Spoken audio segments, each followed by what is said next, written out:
E retomando aqui com o nosso corpo de juristas o debate sobre o Supremo Tribunal Federal. Nós voltamos para o plenário do STF, hein? A Corte acaba de rejeitar os pedidos de nulidade das defesas dos acusados pela suposta tentativa de golpe de Estado. Janaína Camelo acompanha o julgamento na Corte e chega ao vivo aqui no Linha de Frente. Alguma surpresa nessa rejeição? Como é que está o julgamento aí, Janaína? Oi, Capês, boa tarde para você, boa tarde a todos. Não tem nenhuma surpresa, né, na rejeição dessas questões, desses questionamentos aí feitos pelas defesas, porque já eram questionamentos ali que já tinham sido feitos, preliminares que já tinham sido apresentadas nos outros dois julgamentos anteriores, né, do Núcleo 1 e também do Núcleo 2, como, por exemplo, a questão das provas, de que não tiveram acesso total à íntegra das provas ali usadas pela Procuradoria-Geral da República, questionaram também a validade da delação de Mauro Cid, questionaram esse julgamento estar sendo ali conduzido pelo relator, o ministro Alexandre de Moraes, né, por conta de ele ter sido ali uma das vítimas em um plano ali para assassinar autoridades, né? Então, as defesas ali de todos os acusados que foram, das denúncias que foram julgados até agora ali, questionando essa atuação do juiz, que ele teria, ele não poderia ser imparcial julgando esse caso, por conta dessa questão que está sendo investigada. Enfim, agora, Capês, está sendo lido o voto do ministro Alexandre de Moraes. Ele já está lendo, assim como nos outros julgamentos, ele pela aceitação da denúncia da Procuradoria-Geral da República contra mais esse grupo aí de acusados, né, de participação aí num suposto crime, num suposto plano ali de golpe de Estado. Então, só relembrando, são 7 acusados nessa denúncia, está sendo julgada hoje aqui na primeira turma do STF. São acusados que, segundo a Procuradoria-Geral da República, eles teriam organizado desinformação, ações de desinformação para propagar notícias falsas, especialmente sobre o processo eleitoral, e também feito ataques virtuais a instituições e também a autoridades, discursos de ódio ali contra a democracia. Pela manhã foi feita a primeira sessão, agora está sendo feita a segunda sessão, porque houve ali um intervalo, né, no horário do almoço.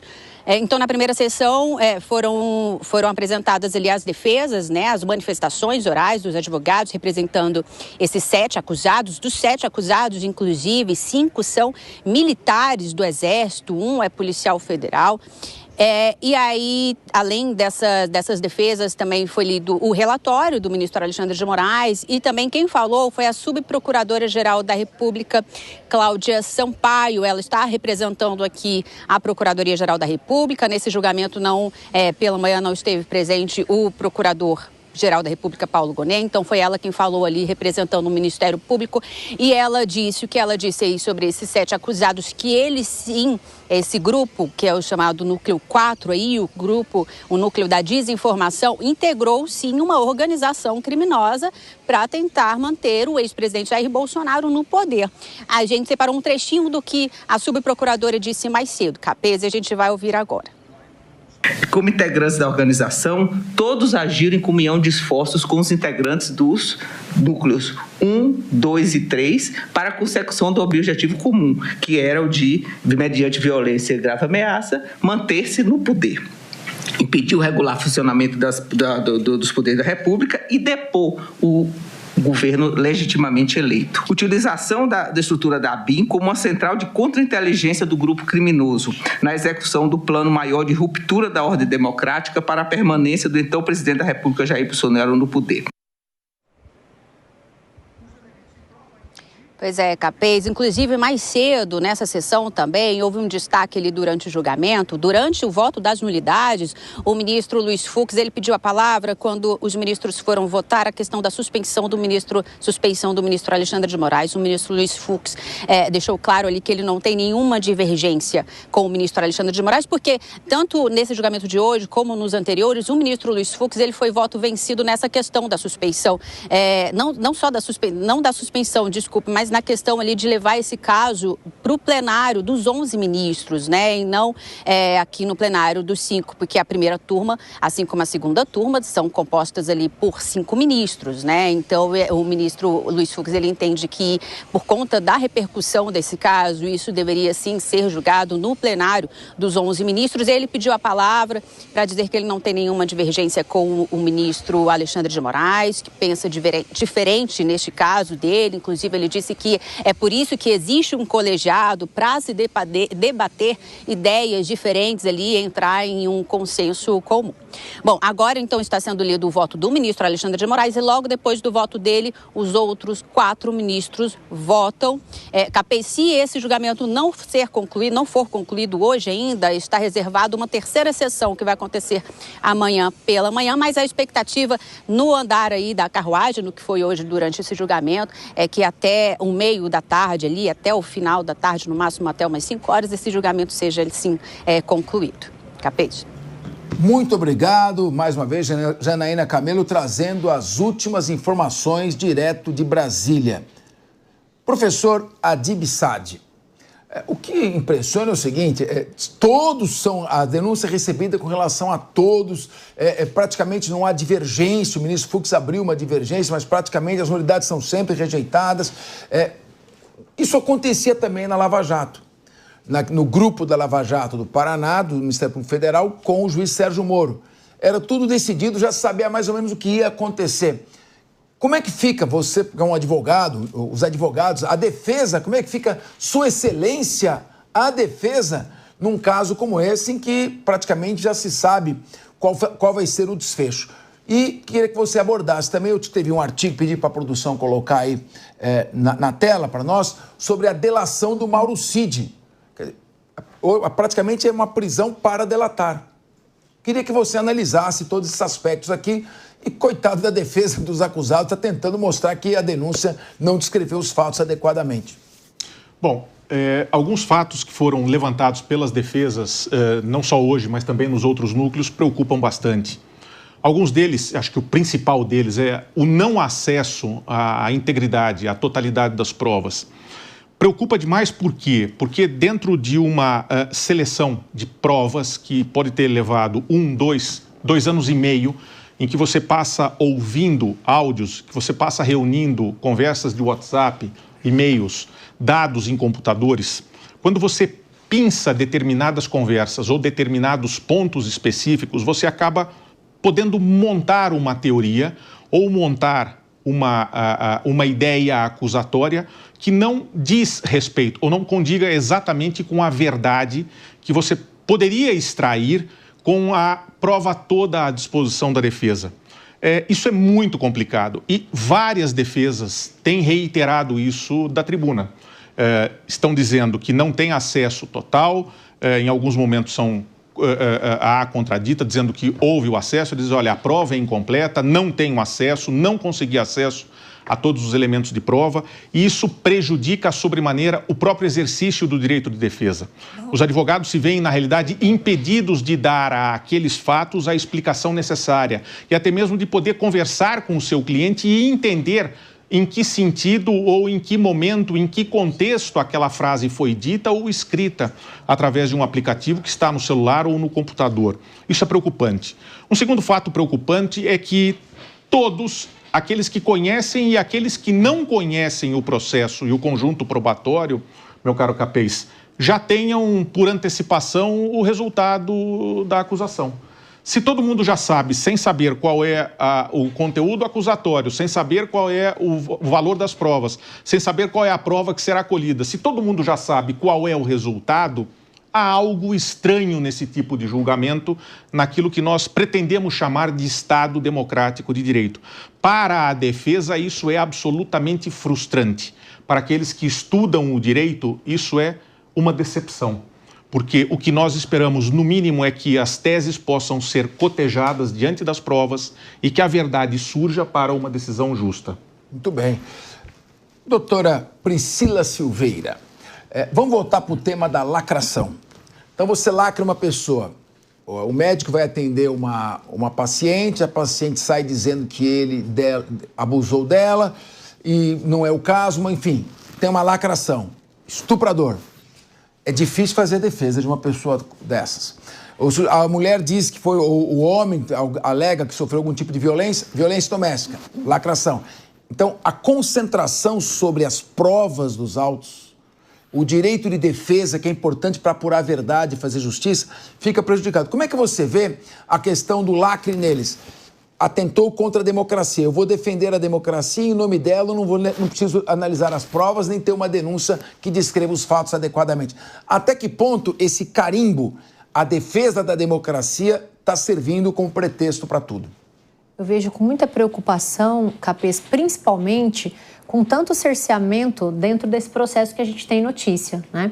Eu digo isso porque a própria delação do Mauro Cid, né, que você aqui comentou, que ele mudou a primeira versão, depois mudou, depois soltaram, depois voltou. Eu vejo com preocupação o uso, não estou falando apenas dela, mas principalmente dessa delação, né, para poder dar andamento a essa denúncia, como está sendo feito não só agora, mas como foi feito com os réus anteriores, né, dos outros núcleos.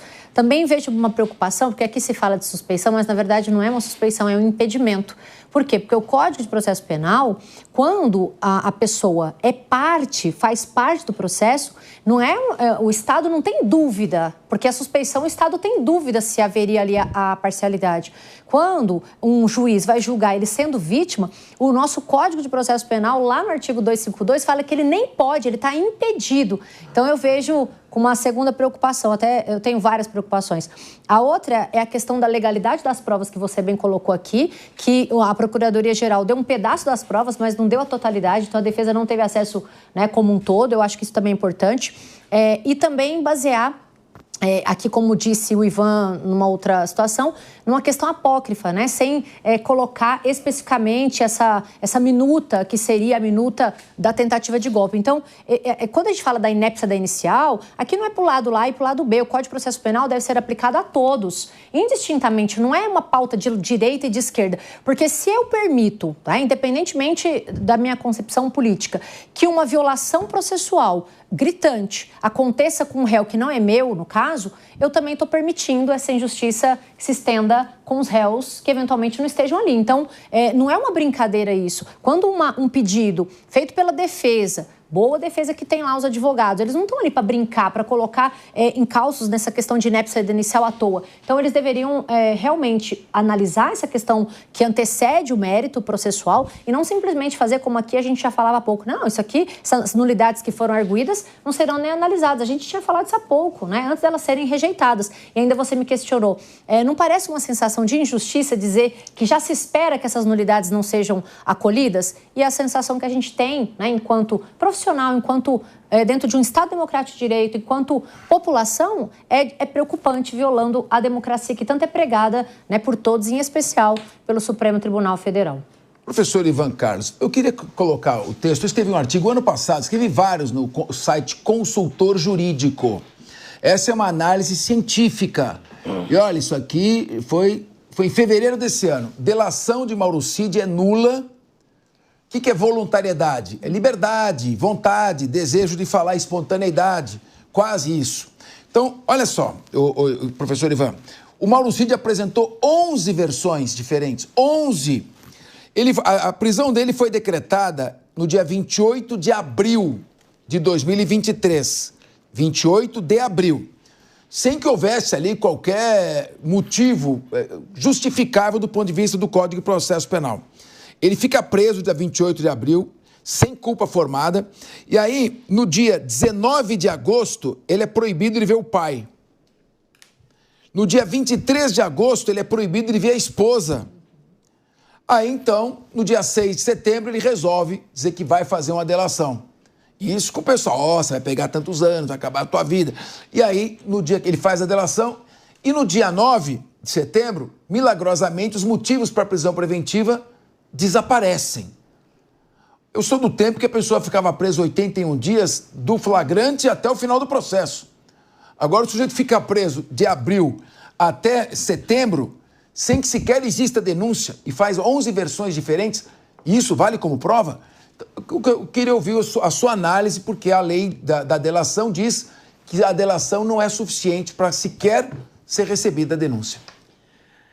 Essa questão da delação, inclusive, foi apontada pelo próprio ministro Fux, né, que levantou essa questão de que essas diversas mudanças de posicionamento que vinha atendendo a determinação naquelas audiências, que nós vimos algumas audiências em que o Mauro Cid foi inquirido para dizer a verdade, sob pena de ser preso, sob pena de a filha dele responder, sob pena da família dele responder. Então, efetivamente, esse tipo de produção de elementos para um processo eu não posso chamar de prova. Eu não posso aceitar isso como uma prova regular. Não dá para aceitar como prova regular. E como foi dito também pela professora Priscila, há desrespeito à lei hoje na condução desse processo. Por exemplo, em relação ao impedimento. No momento em que o judiciário desrespeita a lei, ele está criando lei, ele está criando uma regra, ele está criando uma norma jurídica. E aí ele ocupa a posição do legislativo. O judiciário, a função dele é aplicar a lei, aplicar a Constituição, e nós estamos vendo em vários momentos em que essa ofensa à Constituição e à lei está prevalecendo, e isso ofende o Estado Democrático de Direito. Não configura crime porque exige emprego de violência ou grave ameaça, né? Mas atinge o Estado Democrático de Direito e nos coloca numa situação de vulnerabilidade e de insegurança jurídica, que é o que eu como advogado, chega um cliente, apresenta um fato no escritório, eu olhando e falo assim, olha, a aplicação da lei, o resultado é este.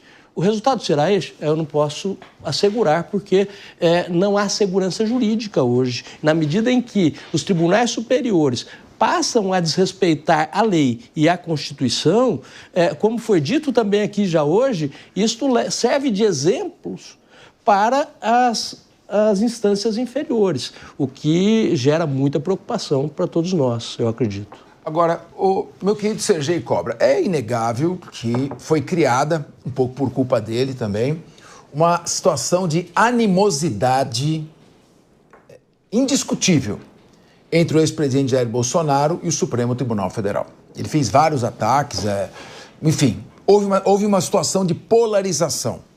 Então, nessa situação de polarização, o que a gente está acompanhando? Primeiro, foi o problema perturbou o sono da baleia Jubarte. Uma investigação, depois não deu nada. Aí a falsificação da carteirinha de vacina, que a gente vem falando que não era crime. É crime, é um escândalo maior, é falsificação. Foi arquivado. Depois a questão dos presentes. Eu escrevi artigos sobre isso também. Teve decisão do TCU. Se fosse crime para o Jair Bolsonaro, seria também para os outros ex-presidentes, Lula e Dilma. Colocamos isso também. Agora essa questão deixou de ter importância. Eu não estou aqui entrando no mérito se o fato é ou não é. Estou dizendo o seguinte, há uma sucessão de episódios jurídicos que parecem que se investiga uma pessoa e não o fato. Não importa quem seja esta pessoa. Os regimes em metade do século passado em que investigavam pessoas e não fatos, você sabe, eram regimes totalitários e regimes de exceção. A briga aqui é para que a gente restabeleça a investigação do fato e não da pessoa. Eu queria te ouvir. O ex-ministro Marco Aurélio Mello, do Supremo Tribunal Federal, dizia que processo não tem capa, né? Não tem nome, tem capa. Então, qualquer processo você não deve levar para o lado pessoal. Fica até difícil, nessa quadra histórica que nós estamos vivendo, que um governador, por exemplo, da Bahia, fale que bolsonaristas têm que ser jogados na vala, fazendo um contraponto com o ex-presidente Bolsonaro, que falou que ia metralhar petistas. Fica até difícil a gente descobrir qual é o juiz que vai ser isento para julgar um processo, porque não vamos isentar também o ex-presidente em matéria de confusão. A jurisprudência é clara, quando a parte provoca o magistrado para que ele vire suspeito, então não tem a suspeição. Só que essa briga é para lá de antiga. É que, em primeiro lugar, ele não deveria ser o juiz da causa, porque não é o juiz natural do processo. Como você mesmo explicou, esse processo deveria estar na primeira instância e não no Supremo Tribunal Federal, que, aliás, convenhamos, hein, é um tribunal constitucional. Não tem vocação nenhuma para ficar fazendo colheita de provas, só em casos excepcionais e muito importantes para a nação. Esse julgamento é o julgamento do século. Eu tenho certeza que ele está servindo de inspiração, pelo menos deveria servir, para todos os processos que nós, advogados, militamos, em que o artigo 41, do qual o Capês é conhecedor e nós todos, estipula que o processo para ser aceito, seja denúncia ou queixa, ele precisa estar pormenorizado. O João fez isso naquela organização criminosa com aquelas pessoas. Senão, não tem ação. Nós precisamos normalizar nesse país, Capês, a rejeição de queixas e de denúncias. Acontece que alguns juízes e promotores lavam as mãos, como Pilatos, e falam assim, já que está denunciado mesmo, quem sou eu para impedir esse processo, sobretudo se tiver a tal da comoção social. Aí é uma desgraça. Aliás, no Brasil, convenhamos, é difícil ser vítima e ser réu no Brasil, porque as duas coisas são complicadas, porque o judiciário está muito contaminado com a política. E olha só, o ministro Fux demorou para dizer, olha, com todas as vênias, ministro, eu acho que tem que ser julgado na turma e não na... Já vamos direto ao assunto, já leva para o plenário, sai da turma. Por que esse fechamento da justiça? Então, volto a dizer, procedimento. Nós precisamos melhorar a forma para poder falar de conteúdo. Agora, meu querido Adib, quando você vê o Congresso Nacional se movimentando para a votação do projeto de lei da anistia, o presidente do Supremo Tribunal Federal dizendo não se perdoa o que é imperdoável, toda essa discussão, e aí se chega a um consenso de que se o Congresso Nacional reduzir as penas, o Supremo não vai reclamar. Eu não entendo mais nada. Agora é função de deputado e senador fazer dosimetria penal, verificar que a pena foi aplicada em excesso e reduzir essa pena. Segundo, tem ministros dizendo que foi culpa do Congresso as penas terem sido tão exacerbadas. Como se fosse deputado e senador que estivesse ali aplicando tentativa de golpe e atentado à democracia, que são crimes que dizem respeito a fatos muito parecidos, separadamente. Como é que você vê toda essa questão de, praticamente, o fato quando o Congresso Nacional diz que vai reduzir penas, eu diria que o Judiciário está fazendo política e o Legislativo está fazendo justiça? Não estou entendendo. Na realidade, é um absurdo completo, porque de início nós poderíamos pensar num ativismo judicial por parte do Supremo Tribunal Federal. De outra parte, nós temos uma omissão do Poder Legislativo que é histórica no Brasil. Então, o que ocorre? Diante de processos importantes em que nós julgamos fatos absolutamente relevantes para a nossa nação, para o nosso povo, nós encontramos violação clara ao devido processo legal, em que as pessoas que acompanham o direito verificam que as garantias estão sendo afetadas, que estão sendo violadas e, de certa forma, cobram os seus representantes. Os representantes, muitos deles, permita-me dizer, têm muitas preocupações com os seus próprios processos que tramitam perante o Poder Judiciário e, portanto, não têm nem coragem, nem condição, digamos, moral de enfrentar uma decisão judicial que seja contrária à Constituição para, eventualmente, tomar providências, como seria o caso do Senado, exercendo competência constitucional que lhe é atribuída.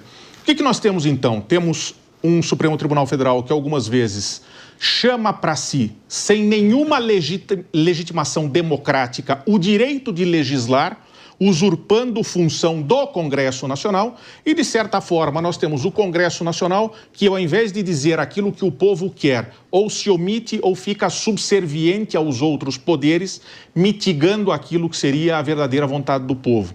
Né? Você tem toda a razão, meu caro Capês, quando diz o Supremo Tribunal Federal não pode legislar, e não pode mesmo, porque não foi eleito democraticamente para legislar, ele não tem competência para isso, ele não tem legitimação democrática para isso, e a Constituição diz isso de forma clara, e o Congresso não pode ser subserviente às esferas de poder, aos grupos de poder.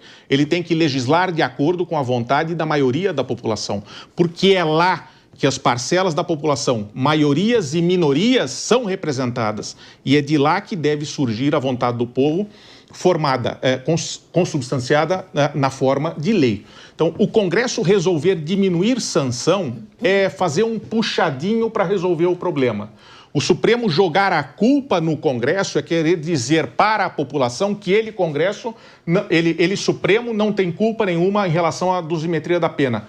Isso é incabível. Que cada um tenha a hombridade de assumir a sua responsabilidade no conflito de poderes e no exercício da competência constitucional. Falta muito assumir a responsabilidade e, principalmente diante da população, dizer o que pode ou não ser feito e cada um legisle e outro julga dentro da sua competência. A lucidez, se me permite, Capês, a lucidez está cabendo à sociedade civil, que por pressão, por programas como esse, por editoriais do jornal Estado de São Paulo, da Folha, até mesmo por manifestações, acabam pautando, o que também não é bom.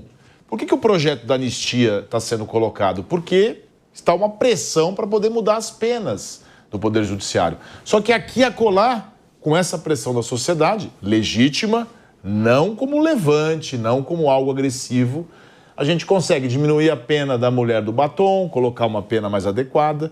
Você vê, demorou tanto e o ministro acabou colocando ela em prisão domiciliar. Quer dizer, por que ele já não colocou antes? Claro que ele contou o tempo de pena. Agora, por que a gente vive essa situação? Por conta dessa dispersão. Cada um tinha que estar no seu local de trabalho. Isso. Cada um na sua função. A nossa aqui é criticar, né? A nossa aqui é falar mal, é criticar, mas a gente também faz um papel social com a nossa responsabilidade inerente. Nossa função é debater. Porque a decisão da justiça se cumpre. Mas você debate, você discute. Não somos obrigados a concordar, não é isso que você estava colocando. É do debate que costuma surgir uma ideia. Exato. É do debate que nós aprimoramos a ideia. E é simples dizer, né? Quem autorizou um determinado magistrado, por mais ilustre e bem formado que ele seja, a dizer o que é perdoável e o que é imperdoável no ordenamento jurídico brasileiro? Quem deu a ele esse poder? A Constituição disse a ele, olha, você, ministro, vai dizer para a nação brasileira o que é perdoável, o que é imperdoável. Então, o Congresso Nacional, no legítimo exercício de se escolher, se votar uma anistia, que pode ou não ser concedida, eu não vou discutir o mérito disso agora. Delegação popular pelo voto, né? Eles têm a delegação pelo povo, eles não podem dizer o que é perdoável. Quem vai dizer isso? É um único magistrado que não tem legitimação democrática? De onde veio esse poder? Não veio através da Constituição. E é legal que a gente possa estar discutindo isso aqui, porque assim, numa democracia, quem erra por último, a primazia é do judiciário. Sim. Querendo ou não, quem vai falar errar por último, se é que vai errar, é o judiciário.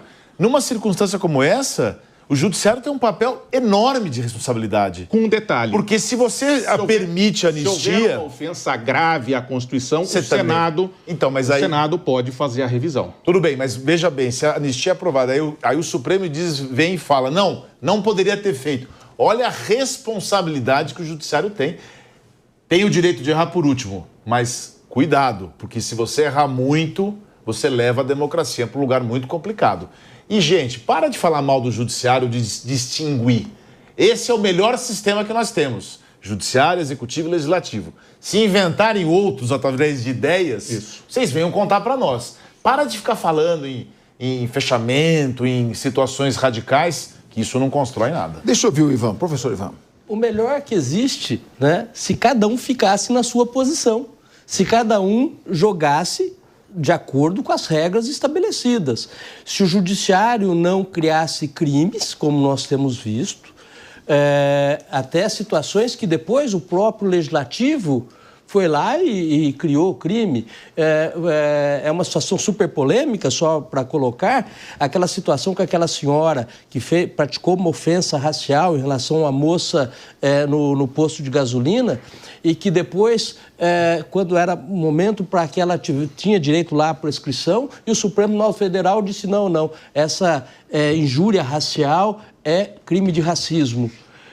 Tanto não era crime de racismo que, na sequência, houve a aprovação de uma lei transformando a injúria racial em racismo, né? Então, nós temos hoje uma subversão do poder judiciário criando tipos penais. Isso é inaceitável, isso é uma ofensa direta ao princípio da legalidade. Pimenta nos olhos dos outros é refresco.